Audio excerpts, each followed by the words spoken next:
우리 최재성 목사는 전도와 양육의 전문가고, 그래서 학위도 전도학 박사를 받았습니다. 오늘 저는 말씀을 전하려고 하는 그 부분은, 저는 이제 전도나 이런 부분보다는 양육 가운데 아주 일부분이라고 할까요? 그 부분에 저는 또 전문가입니다. 그래서 그 양육 가운데도 다른 사람을 양육하는 전문가가 아니고 자기를 양육하는 전문가예요. 나를 양육하는. 제가 이렇게 살아보니까 44년 목회했어요. 그 목회가 제가 노후를 살아가는데 아무런 도움이 안 돼요. 그 경력이 도움이 안 되는 거예요. 그 다음에 또 내가 교회를 3개 반을 줬습니다. 교회를 3개를 건축한다는 건 44년에 10년 단위로 한 번씩 졌다는 얘기인데, 하나는 뼈대만 세워놓고 마무리를 제가 했어요. 그래서 4번을 진 거거든요.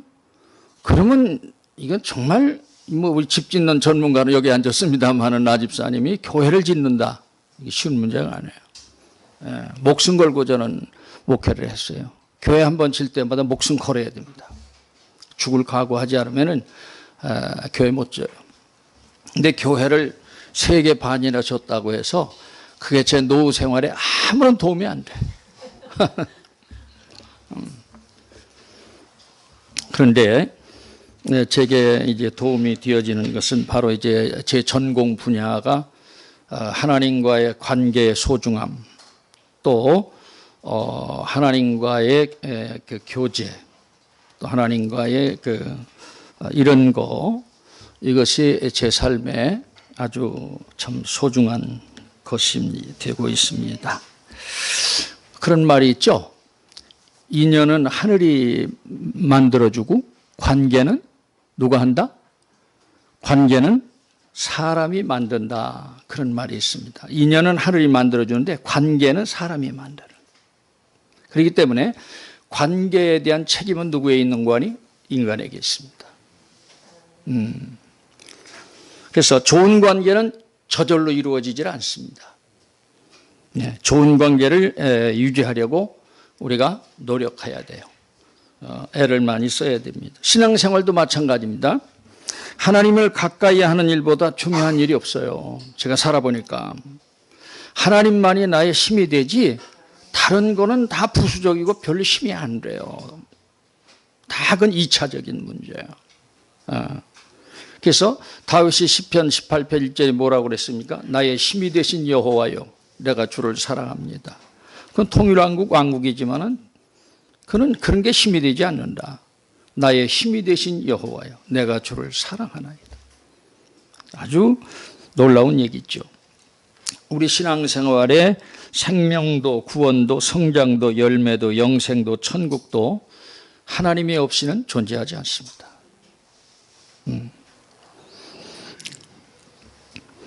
그래서 가까이 하는 일은 누가 해야 되죠?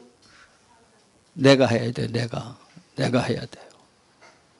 내가 하는 일을 좀 구체적으로 저는 많은 사례, 또 방법, 이런 것들을 제가 적용했던 거, 이런 얘기를 좀 하려고 합니다. 어떤 분이 오늘 아침에 큐티에 보니까, 이거 뭐 하나님을 가까이 하라는 얘기 너무 상투적이 아니요?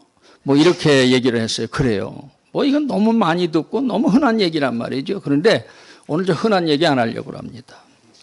중요한 얘기 좀 하려고요. 첫째는 하나님이 우리를 가까이 하고 싶어 하세요. 그분은 하나님은 사랑이시기 때문에 우리를 정말 가까이 하고 싶어 합니다.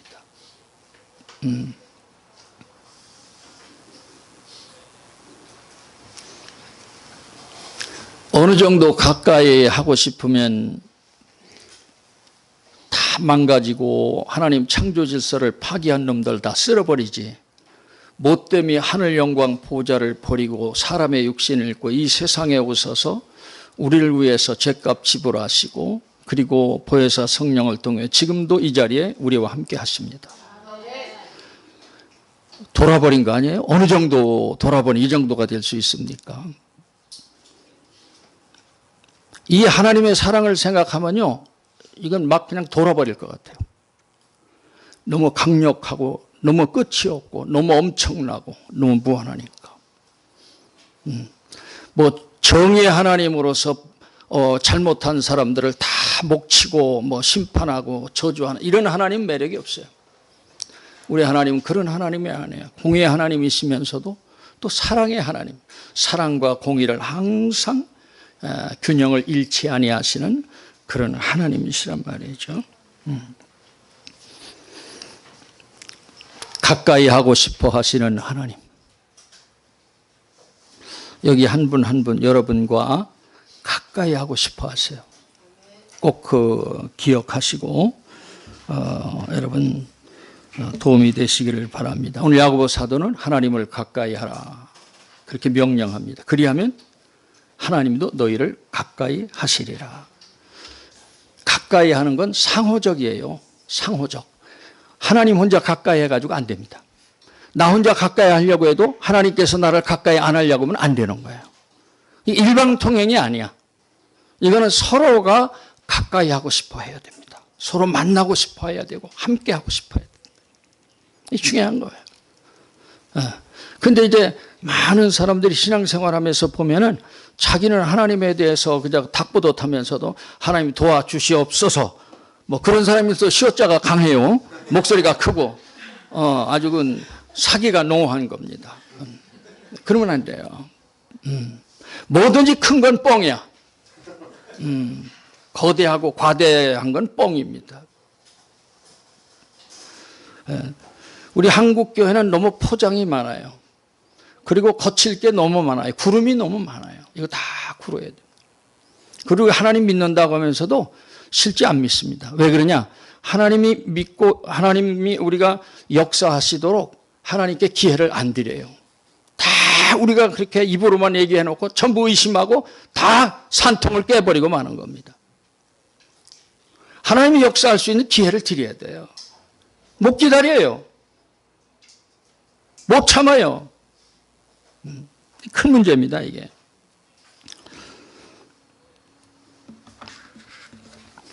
하나님을 가까이 하지 않으면 하나님도 우리를 가까이 할 수가 없어요. 왜 그렇죠?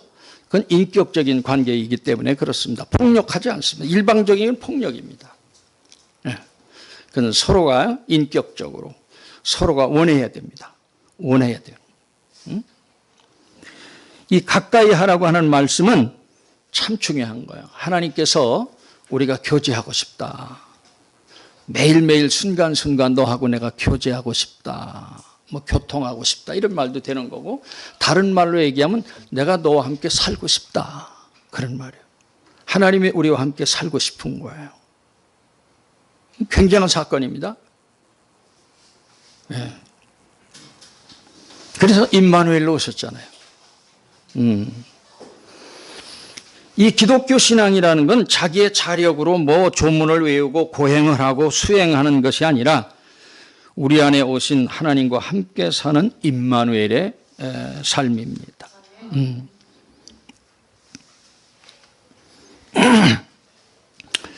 왜 우리에게 하나님을 가까이 하라고 권면하시죠? 명령하십니까? 우리의 행복을 위해서 그런 거예요. 피조물인 우리는 앞뒤를 잘 몰라요. 뭐 아는 게 없어요. 최상의 삶을 위해서 가까이 하라.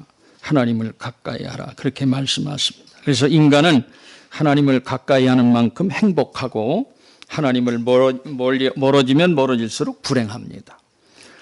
하나님 관계에 대해서 실패한 나라에 대해서 우리 최 목사님이 쭉 그 성경 조감도 얘기하면서 얘기했죠. 어느 나라가 하나님 멀리 하다가 망했어요? 그것이 성경 어디예요? 사사기. 그 다음에 어떤 가정이 하나님을 멀리 하다가 망했죠? 누구의 가정입니까? 그게 이제 룻기죠? 나오미의 가정. 하나님 멀리 하다가 인간 수단 방법 가지고 이렇게 살다가 망한 케스. 뭐 거기만 그런 게 아니라 성경 전체를 보면은 실패한 사람들은 다 하나님을 멀리 하다가 실패한 사람들입니다. 자, 성경 말씀 우리 같이 시편 16편 2절 다윗의 고백입니다. 우리 같이 합독하겠습니다. 나더러 주님에 대해서 말하라면 하나님은 나의 주님, 주님을 떠나서는 내게 행복이 없다 하겠습니다. 얼마나 놀라운 얘기. 이게 새 번역이에요. 저는 새 번역을 주로 써요. 주님이 없이는 행복이 없대. 다윗 왕이. 뭐 세상에 가지고 싶은 여자, 돈, 명예 다 오줌이에요. 다 허망한 거예요. 불탄 삽이에요. 근데 제가 영성을 하는데 저도 그 가지고 싶은 마음, 인간은 똑같더라고. 근데 어느 날부터 제 마음속에는 그런 게 싹 없어져 버렸습니다. 관심이 없어요. 관심이 조차 없어요.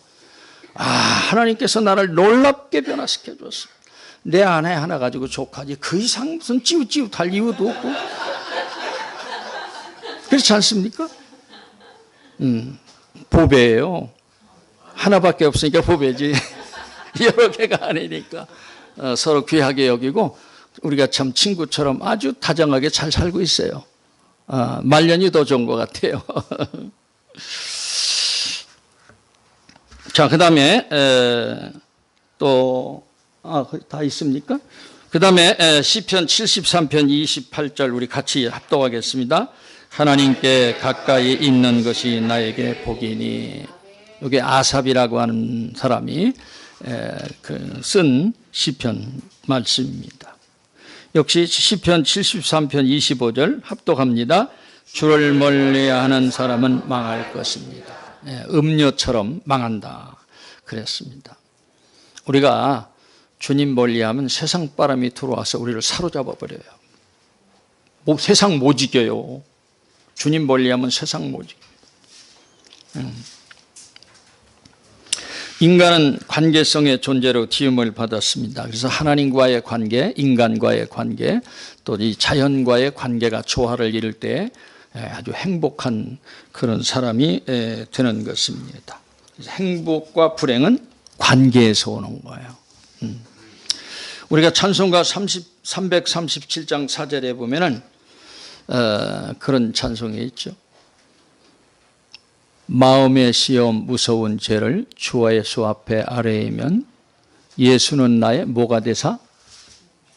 능력이 되사 세상을 이길 힘 주시네. 그런 찬송 불러봤어요? 세상을 이길 힘 주는 거야. 근데 이거는 내가 뭐 학자나 학문적인 얘기 아니야. 내가 그렇게 살아보니까 그분 의지해 보니까 세상을 이긴 힘 주더라니까.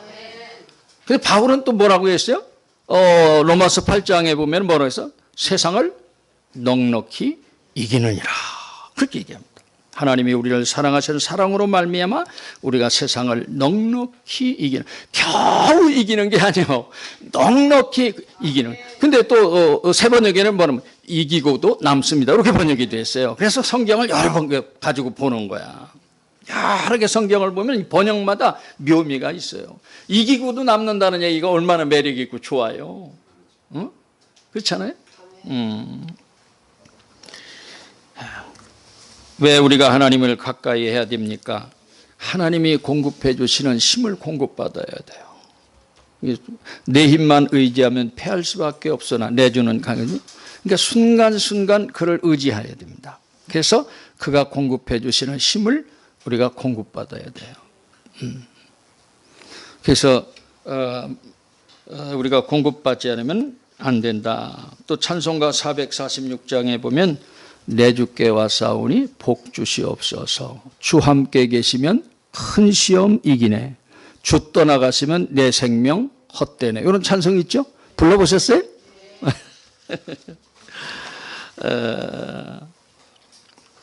자, 가까이 하기 위해서는 선행 조건이 있습니다.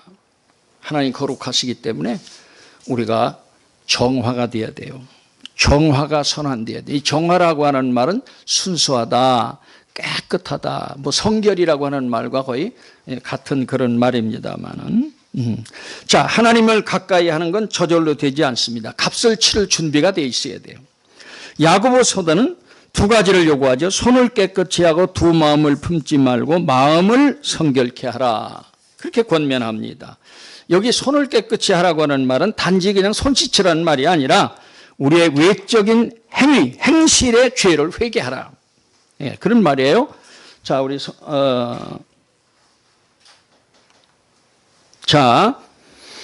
이사야서 1장 15절 말씀 우리 합독하겠습니다.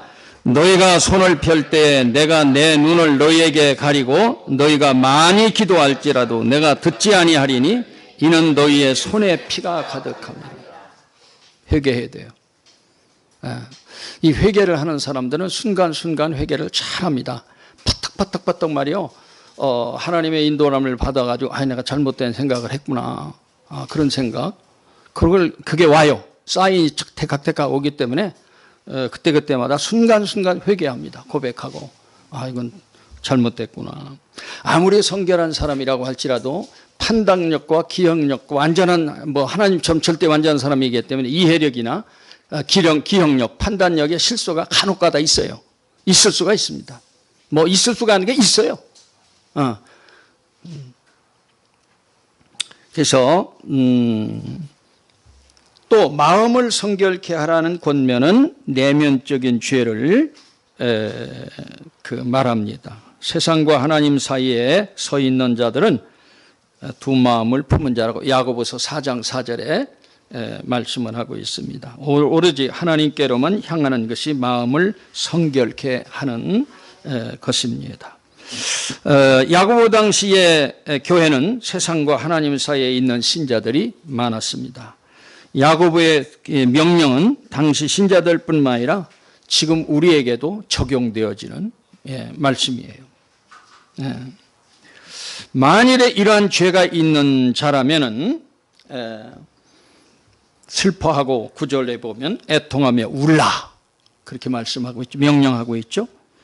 여기에서 이 슬퍼하라고 하는 뜻은 가슴을 치고 한탄한다는 뜻이고 애통한다라고 하는 말은 죽은 자를 위해서 고골할 때 대성통곡하는 걸 말합니다.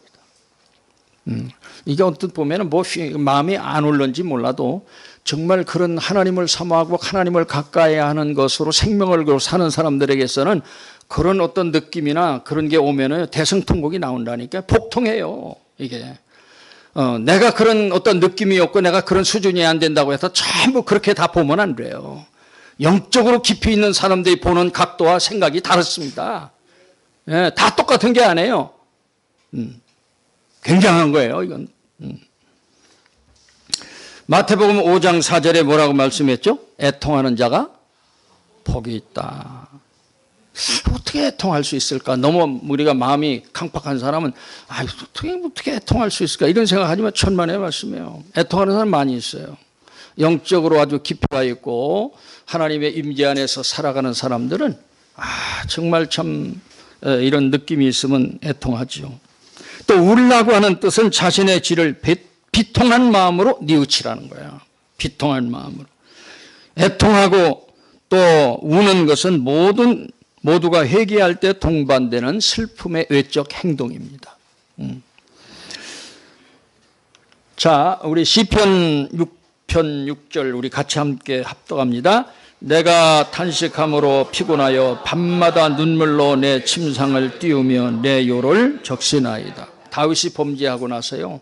너무 고통스러워서 감당 못하잖아요.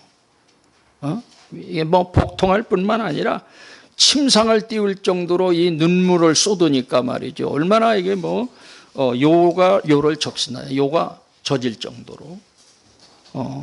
이건 꾸며낸 얘기가 아니라 말이에요. 실제 그렇단 말이죠. 9절 하반절에서 죄를 지으면서 아무런 마음에 찔림이 없이 계속해서 죄의 쾌락을 탐닉하는 것보다는 웃음을 애통으로 너의 즐거움을 근심으로 바꾸라고 권면합니다. 죄인들과 두 마음을 품은 자들은 하나님에 대한 경외함이 없이 세상이 주는 기쁨에만 만족합니다. 야고보 사도는 이런 자들에게 죄의 쾌락의 자리에서 진정으로 자신의 상태를 들여다보면서 애통과 근심에 잠기라고 명령합니다. 우리 성경 말씀 한 절 또 보겠습니다. 고린도후서 7장 10절 하나님의 뜻대로 하는 근심은 후회할 것이 없는 구원에 이르게 하는 회개를 이루게 하는 것이요 세상의 근심은 사망을 이루는 것이니라. 하나님을 사랑해야 됩니다. 하나님을 사랑하는 마음이 없이는 아무것도 안 돼요. 하나님을 가까이 하기 위해서는 서로가 사랑과 신뢰가 있어야 됩니다. 서로가 하나님이 나를 사랑하는 것 못지않게 나도 하나님을 사랑하는 하나님에 대한 신뢰, 하나님에 대한 사랑이 있어야 돼. 이게 기본이 돼야 됩니다. 우리가 찬송가에도 보면 그런 그 신뢰와 그런 사랑, 그런 거를 우리가 발견할 수 있어요. 구주를 생각만 해도 내 마음이 좋거든. 주 얼굴 배울 때 얼마나 좋으랴. 그런 거 있잖아요. 우리가 볼 때는 맹성맹성한 거, 근데 우리는 느낌도 없는데 어떻게 저렇게 청성을 떨고 앉았나 말이야. 천만의 말씀이에요. 아니, 내가 기준이에요? 내 신앙은 형편없는 거예요. 정말 영적으로 신앙생활 잘하고 깊이 있는 한국교회 많습니다. 나는 한국교회에게 보화라고 생각해요. 핵무기의 위험, 여러 경제적인 위험 여러 가지 있지만요. 한국에 하나님과 교제하면서 하나님의 임재 안에서 하나님을 가까이 하면서 하나님과 함께 사는 신자들 많습니다. 이게 보합니다. 저는 그걸 봐요. 외적 환경보다는 저는 그걸 봅니다. 그런 평신도도 많습니다. 많이 있어요. 하나님 그런 사람 보니 소돔 고모라가 망할 때 의인 몇 명 없어서 망했어요? 10명. 한국에는 그런 의인들 많아요. 저는 그렇게 늘 생각하고 있습니다. 우리가 하나님을 사랑하는 마음이 없이는 하나님을 가까이 할 수가 없어요. 자, 하나님을 사랑하는 사람의 세 가지 타입을 한번 생각해 봤어요. 세 가지 타입. 첫째는 하나님을 사랑한다고 하는 사람. 하나님을 사랑하지 않으면서도 실제는 하나님을 사랑하지 않으면 하나님을 사랑한다고 하는 사람입니다. 이런 말을 자주 쓰는 사람일수록 이건 사기꾼입니다.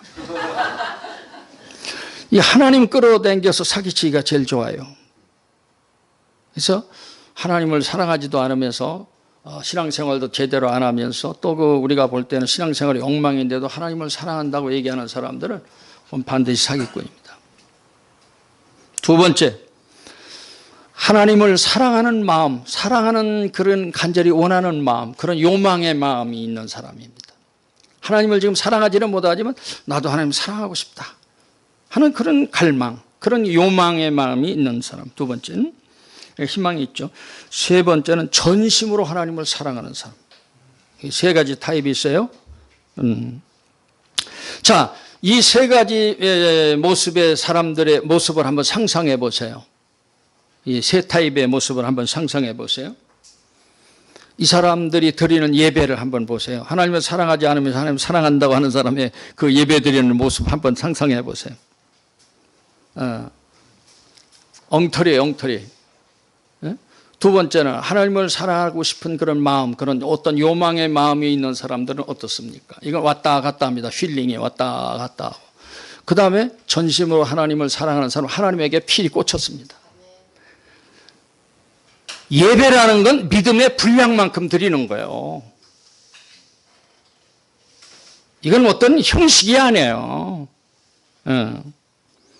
하나님을 사랑하는 만큼 간절하고 뜨겁습니다. 근데 주님은 우리에게 최고의 사랑을 요구하시는 거예요. 그래야 너도 내가 산다. 다른 어떤 것보다도 나를 사랑해라.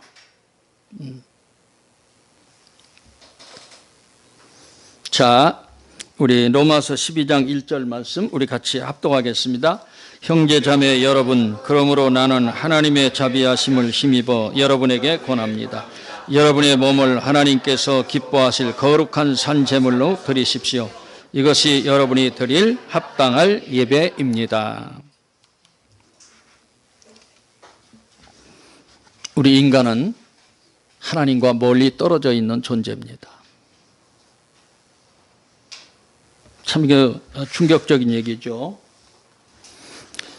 5세기의 교부인 성위 디오니시우스는 하나님과 가장 멀리 떨어져 있는 존재는 인간이다 하나님이 창조한 모든 만물 가운데 하나님과 가장 멀리 떨어져 있는 존재는 인간이라고 했습니다. 탕자의 비유와 똑같다는 거예요. 그런데 그 하나님을 멀리 떠난 인간은 반드시 회귀의 본능이 있다. 돌아오고 싶어 하는 그런 본능이 있단 말이에요. 근데 돌아오고 싶어도 멀어진 만큼 시간이 걸린다. 돌아오기 위해서는 멀어진 만큼 시간이 걸린다고 그랬어요.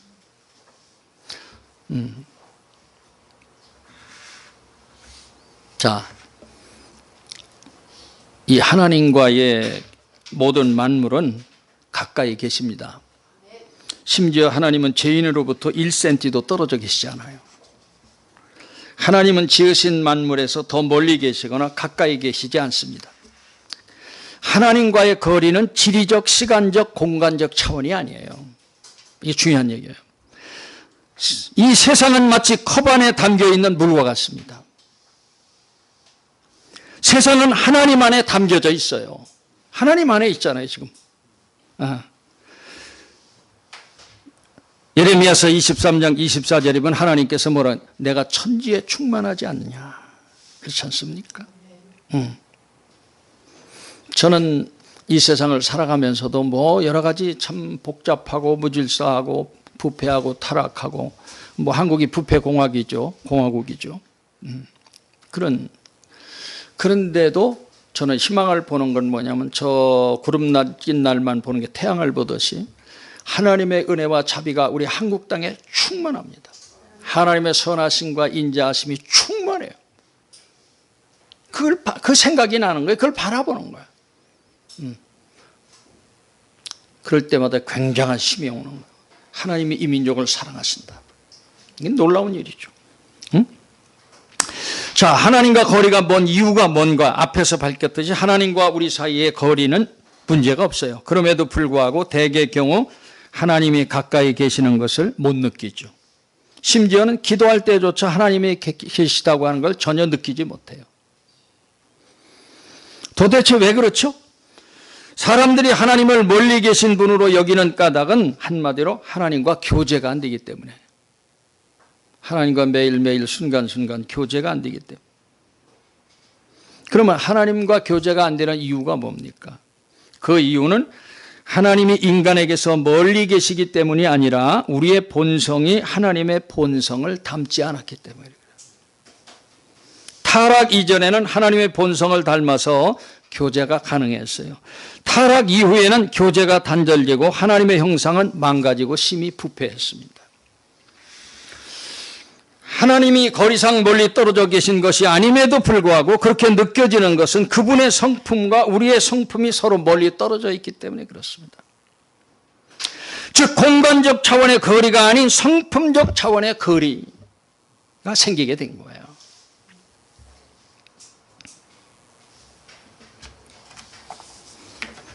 이 성결교회가 제일 좋은 교회입니다.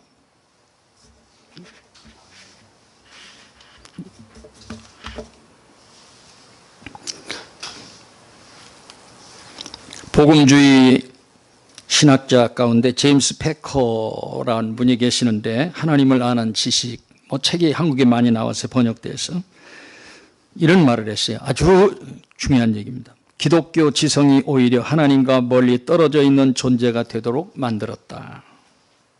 신학과 철학, 과학을 결합해서 과학의 주장을 따랐다고 지적했습니다. 그리고 하나님에 대한 관심, 하나님에 대한 지식, 기독교의 주제들을 명료하게 생각하고 잘 말할 수 있는 능력은 하나님을 아는 것과 같지 않다. 어쩌면 이런 사람들은 거의 하나님을 알지 못할 수도 있다고 말했습니다. 그러니까 신학대학 교수들이 목회 못하는 그런 이유예요. 하나님에 대해서는 많이 주워 담지만은 그러나 막상 그런 믿음은 없는 거예요. 패커는 진정으로 하나님을 아는 사람에 대해서 4가지 증거가 있다고 해요. 첫째, 기도하는 사람들이며 하나님의 영광을 위해서 엄청난 정력을 내보인다. 둘째, 하나님에 대한 위대한 생각을 가지게 된다. 셋째는 하나님을 위한 담대함을 보여준다. 이 다니엘처럼 말이죠. 그런 선지자들이나 바울처럼 말이죠. 그런데 마지막 넷째는 하나님 안에서 커다란 만족을 얻는다. 베커는 하나님을 알고 하나님도 그를 아는 신자의 삶을 이렇게 얘기했습니다. 삶 속에서 죽음을 넘어 그들에게 향하신 하나님의 사랑을 영원토록 보증해 준다는 확신에 사로잡힌 자들이라고 했습니다. 그들이 지니고 있는 평화는 무엇과도 비교할 수 없다고 했습니다. 굉장한 얘기예요. 자, 그 다음에 가까이 하려면 어떻게 해야 되느냐. 이게 중요한 문제입니다. 말씀과 기도와 찬양이 있어요. 이 말씀과 기도와 찬양이 있지만은 그러나 말씀과 기도가 우선입니다. 찬양은 언급하지 않습니다. 왜? 기도 속에 찬양이 있습니다. 곡조 있는 기도이기 때문에 말씀과 기도. 우리가 하나님을 가까이 하기 위해서는 하나님의 말씀을 가까이 해야 돼요. 하나님의 말씀은 하나님의 뜻을 담은 생명의 실제예요. 그래서 요한복음 6장 63절에 보면 하나님의 말씀은 영이며 생명이다. 그렇게 말씀했어요. 하나님의 말씀은 일반의 말이나 책의 글과 같지 않습니다. 하나님의 말씀의 특징은 살아있다는 거예요.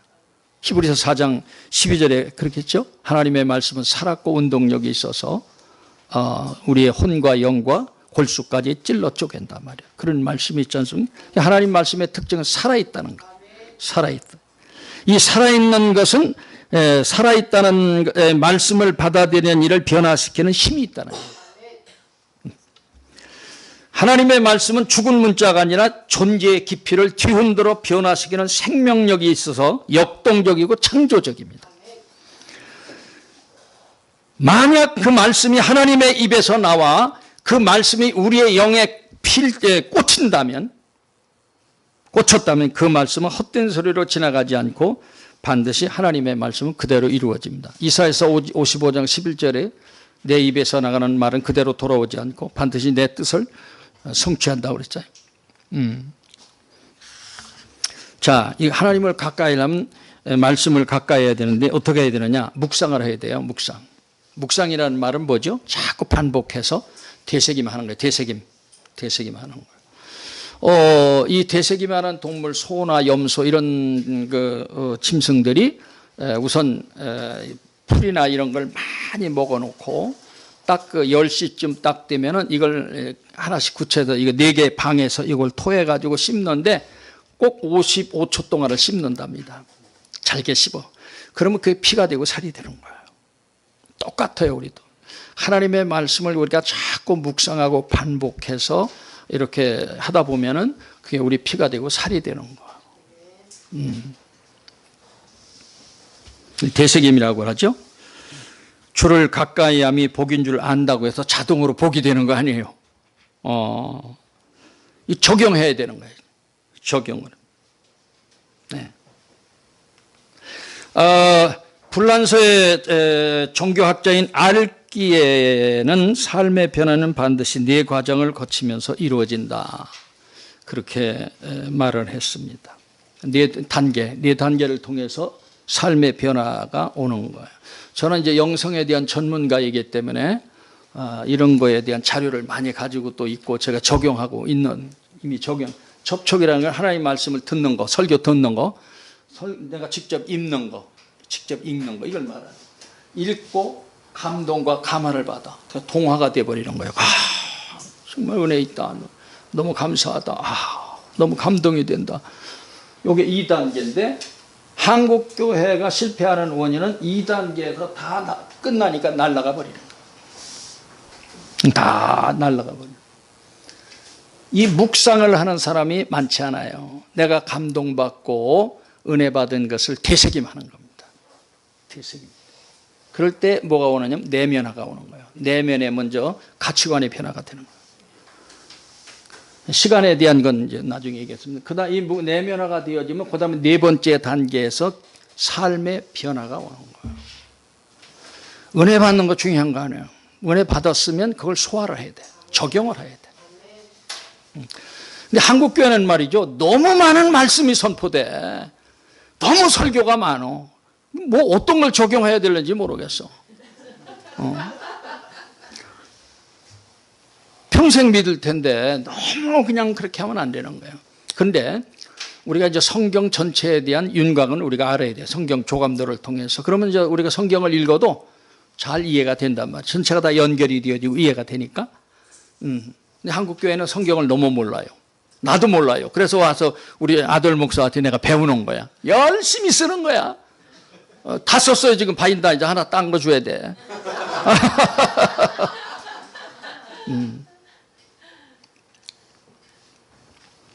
대부분 이 동화 2단계에 멈추기 때문에 삶으로는 이어지지 않습니다. 이미 생활화된 습성이 있기 때문에 새로운 삶으로 바뀌려면 시간이 걸리는 거예요. 3살 버릇 80까지 간다는 속담이 있죠. 우리의 모든 95%가 우리의 삶의 95%가 어렸을 때의 그 습관으로 우리의 삶을 살아간답니다. 굉장한 거예요. 그래서 습관을 뭐라고? 제2의 천성이라고 얘기하죠. 못 바꿉니다. 이거 못 바꿔요. 뭐 작심 요새 뭐 며칠이라고요? 아니에요. 작심 3초래요. 요새는 신용어가 나왔어. 야, 왜? 하도 빨리빨리 그걸 아주 원하는 나라니까.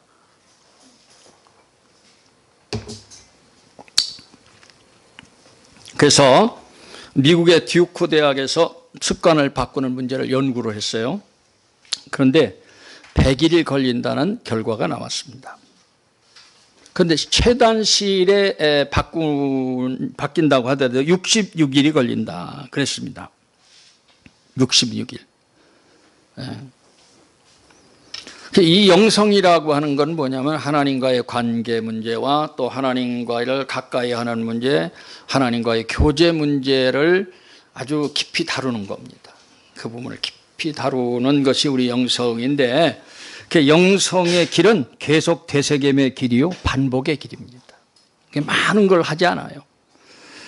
미쳐버리는 길입니다. 완전히 그냥 풍덩 빠져버리고 완전히 미쳐버리는, 거기에 미쳐버리는. 우리나라에도 저 도암에 이세종 선생이라고 하는 사람이 있었어요. 그 제자가 있습니다. 근데 그 제자가 그런 이현필 선생인데 그분이 그렇게 얘기했습니다. 아, 선생님, 어떻게 해야 예수를 잘 믿는 겁니까? 했다. 풍덩 빠져라. 그랬습니다. 물에 빠지듯이 풍덩 빠져라. 그 사람 배움이 없기 때문에 말을 그렇게 유식한 말을 못하네. 풍덩 빠져라. 그 이현필 선생이 풍덩 빠졌어요. 진짜. 내적인 변화는 일순간이나 하루아침에 일어나지 않습니다. 자, 되새김 잘 하셔야 돼요. 성경 읽고 되새김 하셔야 됩니다. 자꾸 암송하셔야 되고 되새김을 하셔야, 자꾸 줄치고 또 암송하고 그렇게 해야 됩니다. 그 다음에 이제 기도입니다. 기도. 이 기도가 이 엉터리입니다. 되게 보면 신명기 4장 7절 우리 합독하겠습니다. 주 우리의 하나님은 우리가 기도할 때마다 우리 가까이 계시는 분이십니다. 이와 같은 하나님을 모신 위대한 민족이 어디에 또 있겠습니까? 기도할 때마다 하나님은 가까이 계신다. 그랬습니다. 그렇다고 해서 기도 안 한다고 해서 가까이 안 하는 건 아니에요. 근데 기도할 때 정말 좀 하나님 가까이 계시는 거예요. 이 기도만큼 오해된 것이 없습니다. 저는 기도의 또 전문가예요. 기도에 대한 책을 또 썼고, 그래서 이 기도가 한마디로 얘기하면 제멋대로예요, 제멋대로. 이 기도의 그 병이 아주 심각하게 들렸습니다. 예수의 신부의 심리학자인 어떻게 안 나오네? 헨리 나우엔이 없나?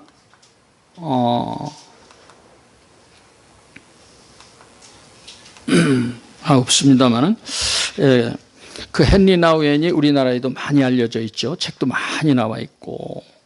그런데, 이분이 예일대학에서 이제 강의를 하면서 학생들에게 한번 그 믿음에 입각해서 기도문을 한번 써봐라. 그래서, 기도문을 쓰게 했는데, 한 2개월 후에 41편의 문을 받았어요. 그래서 그걸 받아가지고 한번 쭉 한번 그 연구를 해봤어요.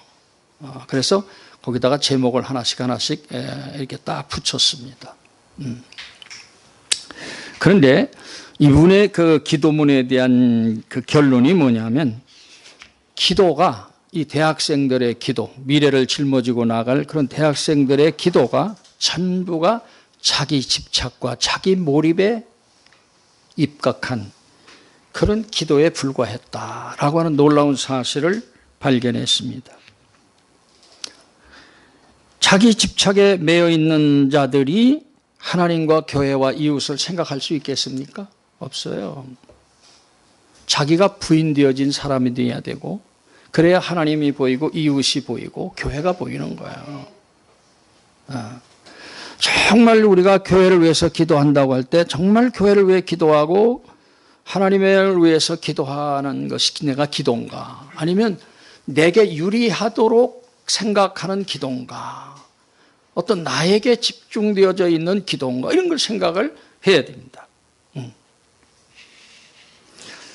이 자기 집착에 매여 있는 사람들은 하나님과 교회와 이웃을 자기 이익의 도구로 삼습니다. 전부 이용하는 거죠.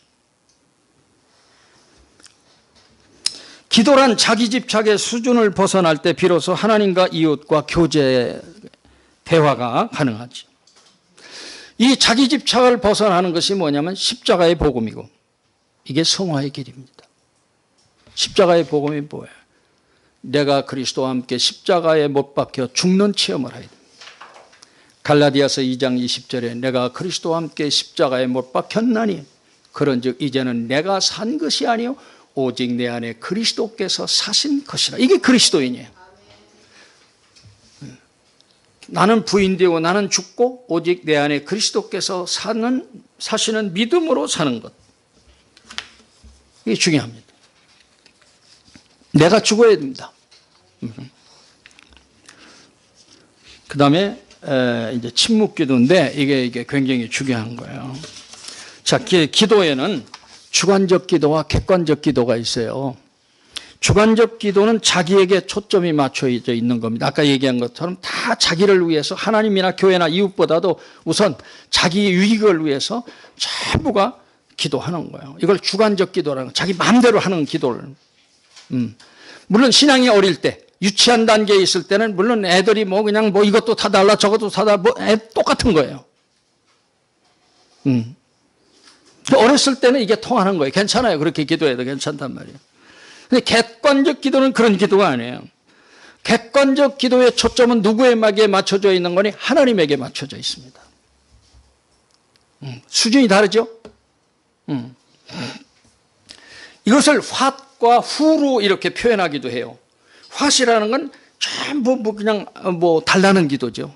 이걸 일명 구걸 기도라고도 얘기도 하고, 달라고 달라. 이건 유치한다는 게, 신앙이 없는 애들은 그럴 수밖에 없잖아요. 달라. 이웃이고 하나님이고 교회고 여기까지 수준이 안 돼. 근데 이 선을 뛰어넘으면, 이 수준을 뛰어넘으면 후의 기도가 되는 거예요. 자, 누구를 구하는 기도예요? 하나님을 구하는 거예요. 그 다윗이 시편 16편에 아까 주밖에 나의 복이 없나이다. 하나님을 구하는 거예요. 그 시편 143편 6절에 이렇게 기도해요. 주를 향하여 손을 펴고. 왕이라고 해서 가진 것 같아 아무것도 없어요. 왜? 불어버리면 날아가고 말이죠. 불에 넣으면 다 타버리는 거예요. 그게 뭘 가져요? 아무것도 없는 거예요. 그 다윗은 그걸 아는 거야. 평신도지만 주를 향하여 손을 펴고 아무것도 하지. 내 영혼이 마른 땅같이 주를 사모하나이다. 이 평신도의 기도가 위대합니다. 이런 평신도 있다니까. 한국에 많아요. 뭐예요? 주를 향한 타는 목마름, 주를 향한 갈증이 있는 신자가 많습니다. 있어요. 우리가 갈망하고 타는 목마름이 이 세상에 어떤 것이 그런 게 있겠습니까? 없어요. 하나님을 향한 갈증과 목마름과 타는 목마름, 이게 있어야 돼요. 주를 향하여 손을 펴고 내 영혼이 마른 땅같이 주를 사모하나이다. 와, 굉장하죠. 그런데 주관적 기도는 하나님과 교제를 위한 기도가 아니라 자기 욕망 성취를 위한 기복신앙의 기도입니다. 한국교회가 이 수준에 머물러 있기 때문에 한국교회는 질이 낮은 거예요. 아주 수준이 낮은 거예요. 유치한 거예요. 이것을 뛰어넘어서, 이걸 뛰어넘어야 되거든요. 자기 집착을 뛰어넘어서 넘어야 나라와 민족과 교회와 하나님과 이웃을 볼 수 있는 거예요. 말은 뭐 나라와 민족 뭐 하나님 찾지만 다 그 거짓말이에요. 그런데 이 주관적 기도는 이 성품의 변화는 절대 안 됩니다. 아무리 많이 구해도 이건 안 돼요. 이 주관적 기도가 능동적 기도라면 객관적 기도는 수동적 기도입니다. 능동이라는 건 뭐예요? 내가 하는 거예요. 내가 원하는 대로 내 마음대로 하는 거예요. 수동이라는 건 뭐예요? 내 마음대로 하는 것이 아니라 이끌림을 받는 걸 말하는 거예요. 어떤 타에 의해서 내가 이끌림을 받고 조종받는, 이걸 수동적 기도라고 얘기하는 거예요. 영성에 있어서는 청원 기도가 없습니다.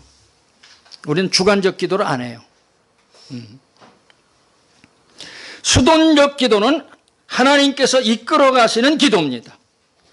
우리 자신을 내어 맡기고 가만히 있으면 선한 토기장이신 하나님께서 우리의 망가진 우리의 내면을 당신의 성품을 닮은 거룩한 자녀로 빚어놓으십니다. 성경 구절에 예레미야서 18장에 보면 토기장이 비유가 나오죠. 이 토기장이가 그 그릇을 다 부숴서 자기의 선한 뜻대로 아주 그릇을 아름답게 만듭니다. 하나님은 토기장이에요. 하나님. 우리가 아무리 부패하고 타락하고 망가지고 깨졌어도 그분에게 내 자신을 내어 맡기면, 정말 그분 맡기면 그분이 내 내면을 완전히 선한 그릇으로 회복시켜 놓습니다. 네. 저는 그걸 확신하고 있어요. 네.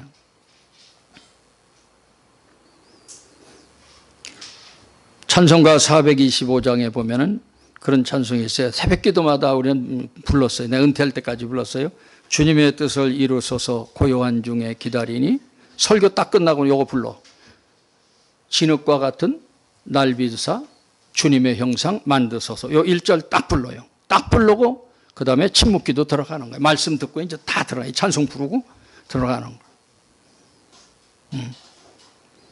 또 주님의 뜻을 이루소서 온전히 나를 주장하사 주님과 함께, 여기는 우리 새로 된 찬송에는 동행이라고 했는데 저는 동행이라는 말 안 써요. 동행보다는 뭐 옛날 거는 동거로 되어 있어요. 주님과 함께 산다는 얘기거든. 주님과 함께 동거함을 만민이 알게 하옵소서. 이렇게 되어 있단 말이에요. 네. 우리가 딱 보면 저분 주님과 함께 사는 분이다. 이거 알 수 있어요. 짐승들도 알고 다른 사람도 알 수 있어요. 이분은 주님과 함께 사는 분이다. 이게 영성에서는 그걸 짐승도 느끼고 다 이렇게 느껴요. 사람도 느끼고 안 믿는 사람까지도 저분은 하나님과 함께 사는 사람이다. 하나님과 함께 하는 사람. 이거 느껴요. 어떤 필링이 있어요. 보이지 않는, 표현할 수 없는 그런 그 필링이 있습니다. 이게 중요한 거예요. 자, 이 수동적 기도를 하는 거예요. 하나님이 이끌어 가시는 기도를 하는데 거기 소리가 필요 있어요? 없어요? 필요가 없죠? 필요가 없어요. 이 소리가 필요가 없는 거예요. 이게 침묵 기도는 한국 교회는 못해요. 성품이 안 변해요. 예수 믿어도 안 변해요. 어떤 목사님 뭐 얘기 들으니까 이 장로 목사 아주 권사되어지면 아주 싸나워진다고 말이야. 교회에서 제일 싸나운 사람이 권사하고 장로들이라는. 왜? 변화되든지 안 변화되면 더 나빠지든지 둘 중에 중간은 없으니까. 굉장한 얘기입니다. 그건 안 맞는 얘기라고 생각해요.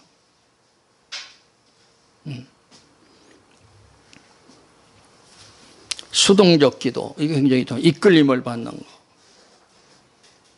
우리 교회가 말이죠.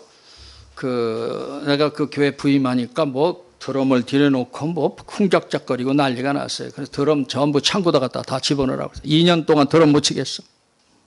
드럼 못 치.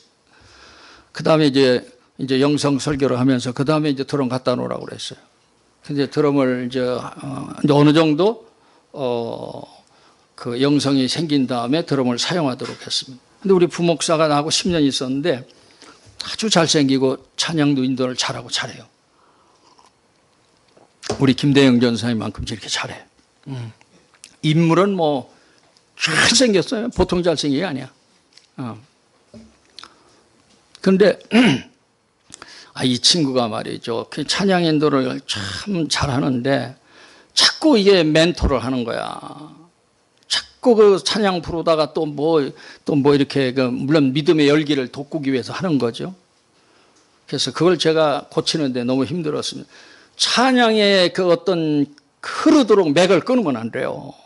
우리 인간이 자꾸 그걸 톡톡 끊어놓으면 안 됩니다.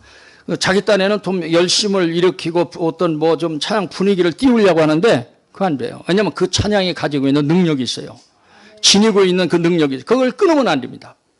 그 맥을 끊으면 안 됩니다. 그대로 찬양 인도할 때는 기도도 하지 마라. 미리 기도하고 딱 서서 무조건 반주와 찬양 해라. 그러면요 다 감동돼요. 이걸 자꾸 이게 멘토가 이거 많이 있으면 안 됩니다. 자꾸 얘기하면 이게 안 되는 거예요.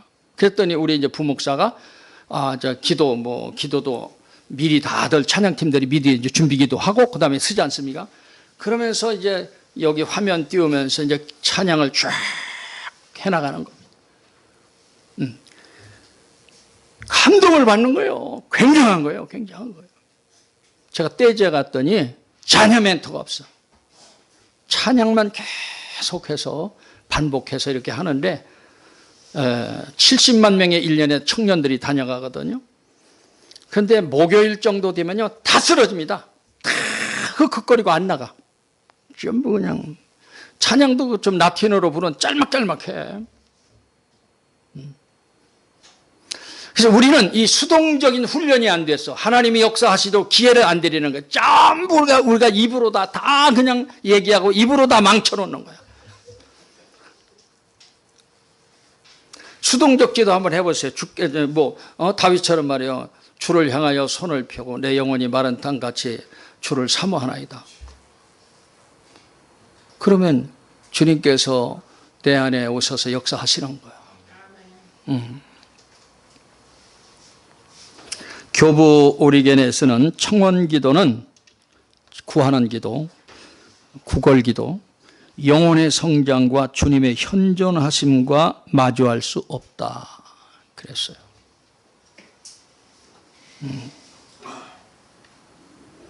내가 하나님을 찾는 것은 내가 드리는 기도요.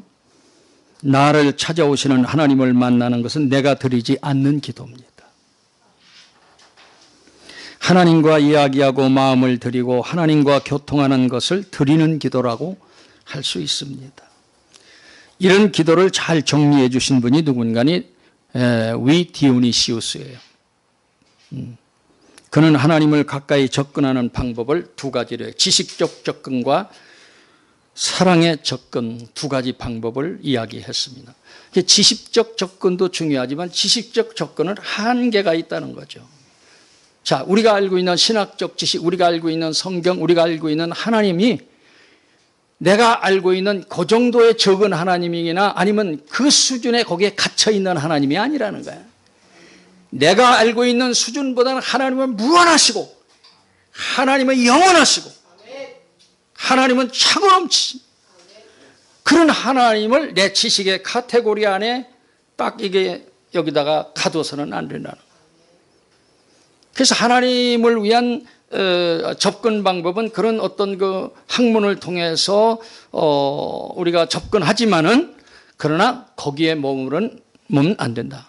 그러면 하나님과의 사랑의 신비적인 연합단대로 나가야 된다는.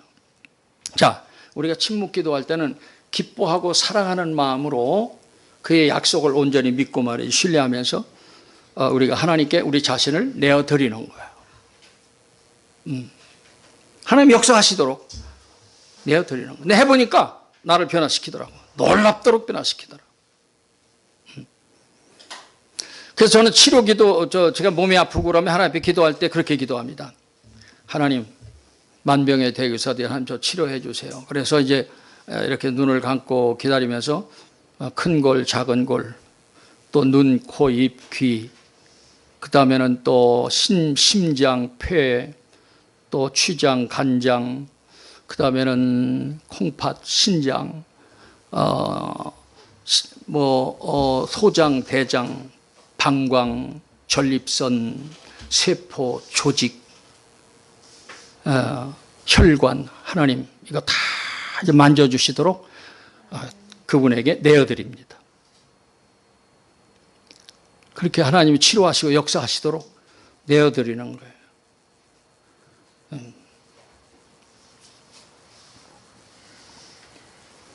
수동적인 기도는 하나님을 신뢰하고 기뻐하고 사랑하는 마음으로 그저 가만히 하나님 앞에 묵묵히 앉아 있는 것, 머무는 것, 비우는 것, 하나님 안에 쉼, 즉 인간인 내가 드리는 것이 아닌 무의의 기도입니다. 내가 아무것도 행동하는 게 아니야.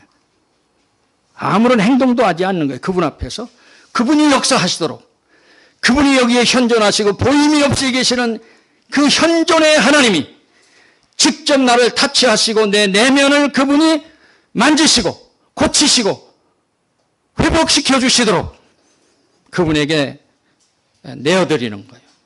역사하시도록 그 시간을 드리는 거예요. 결론의 말씀을 드립니다. 인생의 성패는 하나님을 얼마나 가까이 하느냐에 달려 있습니다. 오늘 우리의 환경은 하나님을 가까이 하지 못하도록 바쁘게 돌아가고 있습니다. 리차드 포스터는 분주함은 마귀가 주는 것이 아니라 마귀 자체라고 얘기했습니다.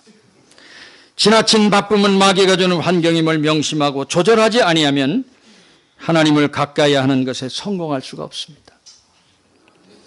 이 시간 각자가 하나님과 관계를 돌아볼 수 있기를 원합니다. 거리가 너무 멀지 않습니까? 거리를 좁히는 것은 하루아침에 되지 않는다는 것을 명심하고 매일 더 가까이 합시다. 하나님은 험난한 세상에서 우리의 복된 삶을 위해서 우리와 함께 살기를 원하십니다. 하나님을 가까이 함이 내게 복이라. 할렐루야. 기도하겠습니다. 존귀하신 하나님 아버지 감사합니다. 우리에게 늘 가까이 하시고 교제하시고 함께 살기를 원하십니다. 오늘도 귀한 말씀을 통해서 주님을 사모하는 백성들이 이 자리에 모였는데 귀한 말씀이 마음에 필히 꽂혀서 그 말씀이 앞으로의 주님을 가까이 하는 데 크게 기여하고 유익하고 그래서 영적으로 성공하는 우리 행복한 교회 모든 성도들 되게 해 주옵소서. 예수님의 이름으로 기도하옵나이다. 아멘.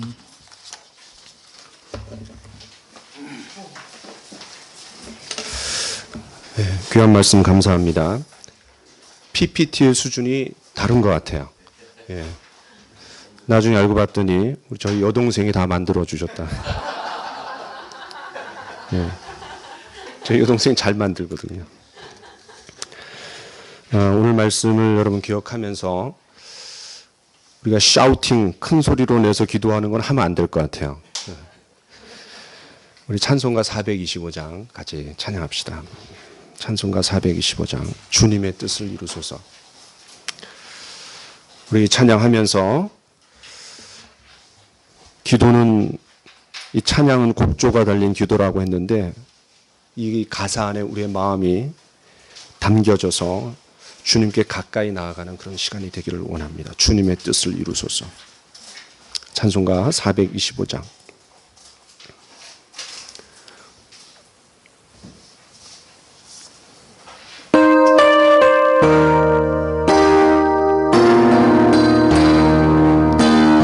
주님의 뜻을 이루소서. 고요한 중에 기다리니 진흙과 같은 날 빚으사 주님의 영상 만드소서. 주님의 뜻을 이루소서. 주님 발 앞에 엎드리니 나의 맘속을 살피시사 눈물 흘리게 하옵소서. 주님의 뜻을 이루소서. 병들어 몸이 피곤할 때 권능의 손을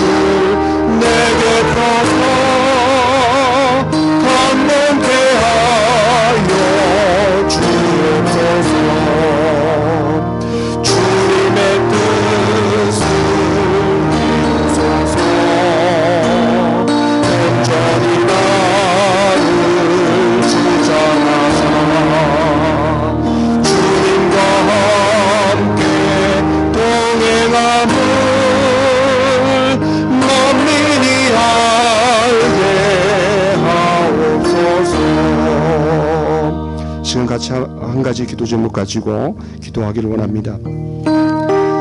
하나님을 가까이 하라. 그리하면 너희를 가까이 하시리라. 이미 하나님이 우리에게 가까이 하고 계시기 때문에, 아니 가까이 하셨기 때문에, 예수님을 통해서 가까이 하셨고 성령님을 통해서 이미 우리 안에 내주해 계시기 때문에 우리에게 가까이 하라고 요구하실 수 있는 분이십니다. 이 시간 우리가 같이 기도할 때, 하나님, 가까이 하는 것은, 주님을 가까이 하는 것은 인격적인 겁니다. 강압적인 것이 아니라 교제고 인격적인 겁니다. 주님, 내가 주님을 더 가까이 하기를 원합니다. 말씀과 기도를 통해 주님의 뜻을 알고 그 주님의 뜻을 안대로 주님 앞에 나아가는 그런 기도의 삶이 되기를 원합니다. 이 시간 우리 같이 한번 조용히 우리 자신을 놓고 한번 기도하도록 하겠습니다. 기도합시다. 주님, 오늘 우리에게 귀한 말씀을 주신 것을 감사합니다. 주님, 주님을 가까이 하는 삶을 살 수 있도록 도와주시옵소서. 말씀과 기도로 거룩한 주님의 말씀을 주셨습니다. 주님, 모두가 주님을 가까이 주님을 만나고 올 한 해 동안 주님과 더 깊이 만나고 살고 주님 안에 거하는 귀한 삶이 될 수 있도록 주님 새롭게 저희를 인도하여 주시고 주님의 뜻 가운데 인도하여 주시옵소서. 주님에게 구중한 말씀을 주시옵소서. 하나님 새로운 날 다시 한번 설명하면서 주님과 깊이 가까이 나아가는 모두가 될 수 있도록 하나님 주시옵소서. 역사하여 주시옵소서. 주님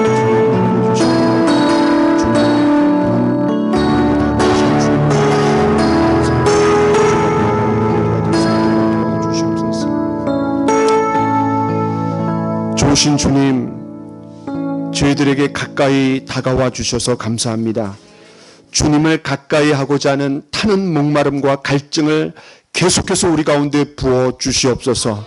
새로운 한 해를 우리가 설계하면서 2018년도에는 더 주님과 가까이 주님과 동행하고 또 주님과 동거하는 귀한 삶이 될 수 있도록 인도하여 주옵소서. 예수님의 이름으로 기도하옵나이다. 아멘. 우리 주기도문송으로 다 같이 일어나서 찬양하겠습니다.